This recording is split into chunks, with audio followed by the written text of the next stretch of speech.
Hi friends, Vijayawada కనకదుర్గమ్మకు ముక్కుపుడక ఎలా వచ్చిందో మీకు తెలుసా? పూర్వం విజయవాడలో కృష్ణవేణి అనే పరమభక్తురాలు ఉండేది.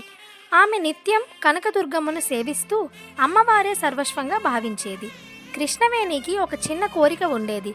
అదేంటంటే అమ్మవారి ముక్కుకు ఒక అందమైన ముక్కుపుడక సమర్పించాలని అనుకుంటుంది.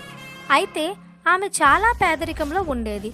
తన వద్ద ఉన్న కొద్దిపాటి పొదుపుతో ఒక బంగారు ముక్కుపుడక చేయించి దానిని అమ్మవారికి అంకితం చేయాలని నిశ్చయించుకుంటుంది. ఎంతో కష్టపడి ఆ ముక్కుపుడకను తయారు చేయించి ఒక శుభముహూర్తాన్న ఆలయానికి వెళ్ళి అమ్మవారికి దానిని అలంకరించమని అర్చకులను వేడుకుంటుంది. అమ్మవారి దివ్యమంగళ స్వరూపాన్ని చూసి మగ్ధురాలైన కృష్ణవేణి ఆ ముక్కుపుడక అమ్మవారి ముక్కుపై ఎలా మెరుస్తుందో చూడాలని ఆశపడింది. అయితే ఆ సమయంలో ఆలయంలో ఒక వింత జరిగింది. అర్చకులు ఆ ముక్కుపుడకను అమ్మవారికి అలంకరించిన తరువాత కాసేపటికి అది మాయమైపోతుంది. అమ్మవారి ముక్కుపై ఆ ముక్కుపుడక కనిపించకపోవడంతో అర్చకులు, అధికారులు కృష్ణవేణిని అనుమానించారు. ఆమె దొంగతనం చేసిందని నిందించారు. కృష్ణవేణి ఎంత ఏడ్చినా మొరపెట్టుకున్నా ఎవ్వరూ నమ్మలేదు. ఆమెను బంధించమని ఆదేశించారు. తన భక్తురాలికి జరుగుతున్న అన్యాయాన్ని అమ్మవారు చూడలేకపోయింది.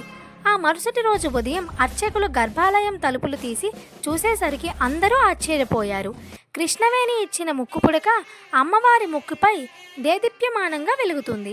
అమ్మవారి విగ్రహం నుంచి ఒక చిన్న రక్తపు చుక్క ముక్కుపై కనిపించిందని, అమ్మవారే స్వయంగా ముక్కు కుట్టించుకుని ఆ ముక్కుపుడకను ధరించిందని భక్తులు నమ్ముతారు.